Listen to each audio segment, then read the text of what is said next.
Couldn't be a better time to have the editor and publisher of the Gloom Boom Doom Report, gloomboomdoom.com, economist Marc Faber. I can't go over his illustrious bio in the time we have, the next 25 minutes, but he, of course, graduated at 24 with a Ph.D. in economics, magna cum laude. And he joins us from Thailand today, a real expert on world markets, especially what's happening in Asia. And I've got so much to discuss with him on oil, gold, what's going to happen with the Chinese. Could they dump a bunch of gold in the market, where he sees everything going? We have to say his forecasting is among some of the most accurate in the world. Again, gloomboomdoom.com. Mr. Faber, good to have you here with us. It's my pleasure. Okay, well, you've got the floor from Thailand. What in the world is going on right now on this planet? What do you see happening? Well, basically, we have to go back to the 1970s to fully understand what happened. In the 1970s, they printed money in the U.S., and commodity prices went ballistic. And they overshot on the upside because of the money printing.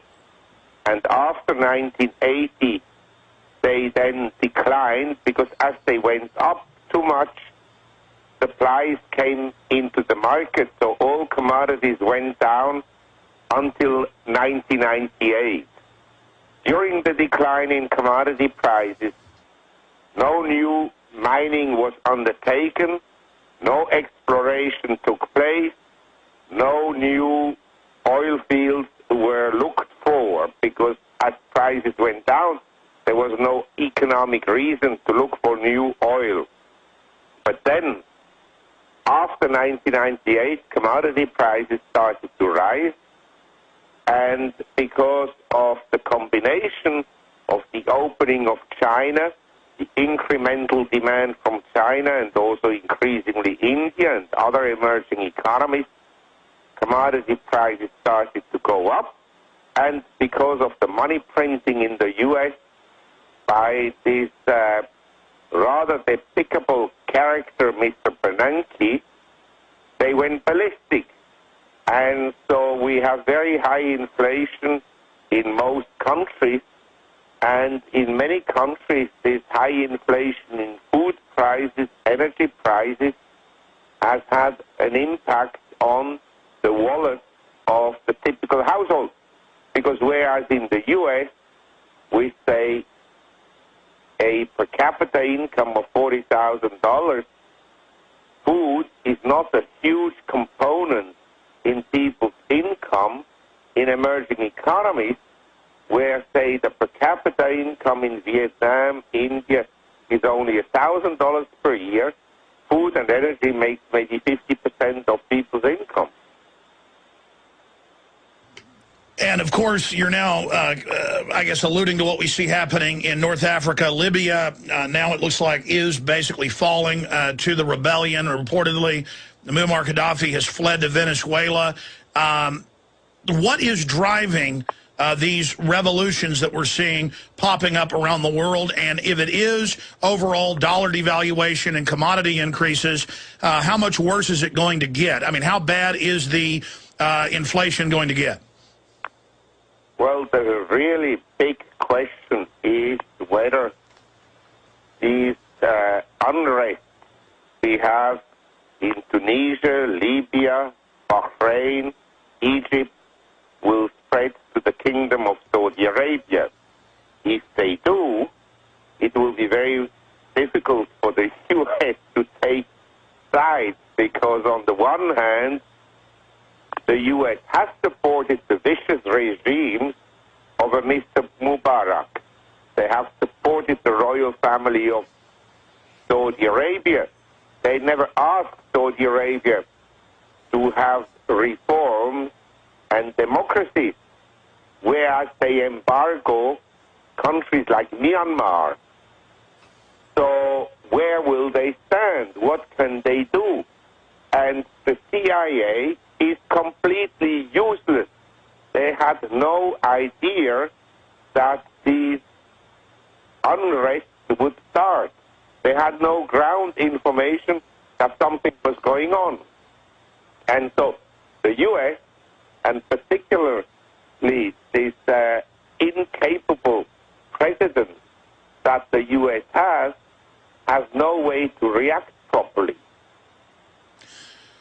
Mr. Faber, I mean, looking at this as an economist and as a forecaster, obviously it's spreading. The inflation is intensifying. How bad in the near term and the long term do you see the inflation getting? I know you don't want to, you can't make exact predictions, but what do you see happening in the to the dollar? What do you see happening to gold, silver, other commodities? I mean, they're skyrocketing right now. Well, I would say the following. I have a large subscriber base. I asked all my subscribers to please send me an email if they had the feeling that their cost of living were going up by less than 5% per annum. I didn't receive a single email. And so I think that the inflation or the cost of living increases in the U.S. and elsewhere is much higher than what the government is publishing.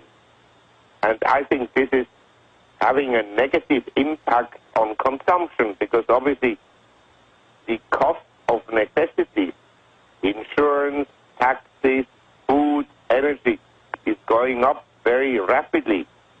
And my answer to all this is the worse the economic conditions will become, the worse the geopolitical conditions will become, the more Mr. Bernanke and his fellow Fed governors will print money.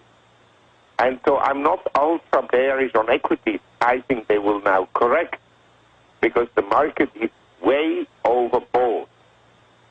And so we can easily have a correction of 10, 15%. But I think as soon as the market drops, say, 15, 20%, QE3 will come into play. And all that is favorable for silver and gold. Now, the question is gold and silver expensive or is it cheap? Say, in 1999, you could buy an ounce of gold for $252. Now it's $1,400. Is it cheap or expensive? Well, in a money printing environment, it's very difficult to decide what is expensive and what is cheap because the function of money to be a unit of account and a store of value is being lost through the money printing. And so my view would be, yeah, relative to 99, the price of gold is expensive at $1,400. But relative to the money printing, maybe not. And so my advice to all your listeners is to gradually accumulate gold. Don't trade it, don't buy it on margin, just gradually accumulate it. And not so much as month by month. Yeah, not so much as an investment or just as a hedge against inflation. Not to own any gold is to trust the U.S. government, to trust that they will ever balance the budget again. I don't think they will ever balance the budget again, and I think the budget deficit will range between $1.5 trillion to $2 trillion for the next 5 years. I don't think they'll come down. And basically, I think the U.S. government is bankrupt. Sir. But before they go, they will not default on the debt. They will just print money.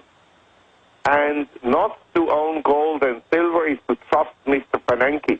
Now go and look at his speeches, and then you tell me whether you rather trust gold or Mr. Bernanke. We're talking to Marc Faber, the gloomboomdoom.com website, editor and publisher of the Gloom Boom Doom report. We have links to it up on Infowars.com and PrisonPlanet.com. So for a radio host sitting here in Austin, Texas, Dr. Faber, looking at this, you've been completely right in your long-term breakdowns of what's happened.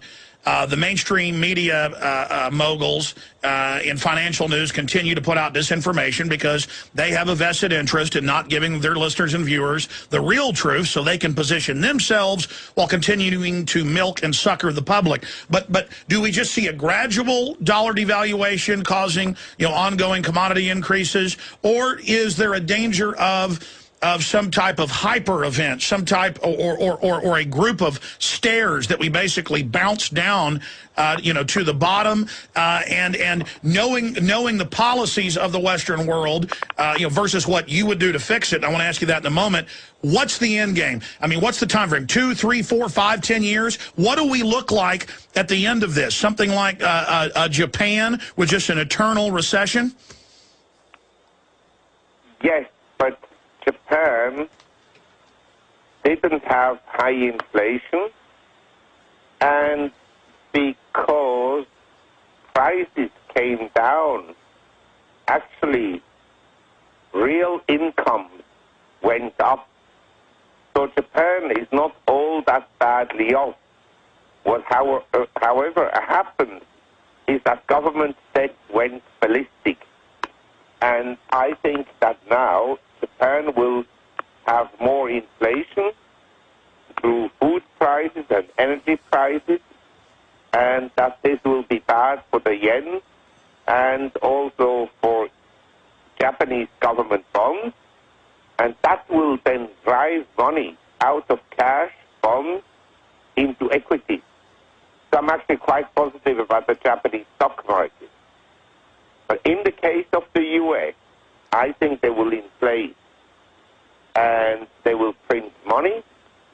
And the question whether we will have hyperinflation, I think we will have high inflation rates, much higher than is generally perceived, but maybe not tomorrow, maybe only in 3 or 4 years or 5 years or so. But I think it will happen. Well, concerning the dollar, the question is, against what will it go down? The other paper currencies are not much better. The euro is not much better than the US dollar. It's maybe slightly better, but not much better. And so the only true currencies that exist today are gold, silver, platinum, and palladium. Doctor, let me throw this in at you then. Obviously, the Chinese realize that, and that's why they are now the biggest gold producer, are they not? I mean, clearly, they see where this is going, and if you have all these currencies, including the SDRs and the QE2 and the coming QE3, if they're all just basically another layered fiat derivative mix, then is the only outcome of this debt black hole that gold and silver do emerge in the end as... Yes, provided it's not taken away from you. And I'd like to add that the U.S. has been printing money, but the others have done exactly the same. It's global. And so I think all the currencies will lose value against gold and silver. But there are other avenues. Say, throughout history, gold has frequently been taken away, expropriated. Even in the U.S. in 1933. They didn't expropriate it. They paid $25 an ounce, but then after collecting all the gold from U.S. citizens, including going to the safe deposit boxes with sheriffs to take it out, they revalued it to $35. So I think today the U.S. government may take it away one day, they'll pay the price, and after they'll revalue it 5 times or whatever it is. But I think another avenue is to own farmland, and I think that real estate prices in the U.S. have come down. Okay, they may go down another 10%, but relatively to other countries and internationally, and after having declined, if you can find the house you like, I think it's not a bad time to buy a house in the U.S. It may not go up in value, but it may preserve its value.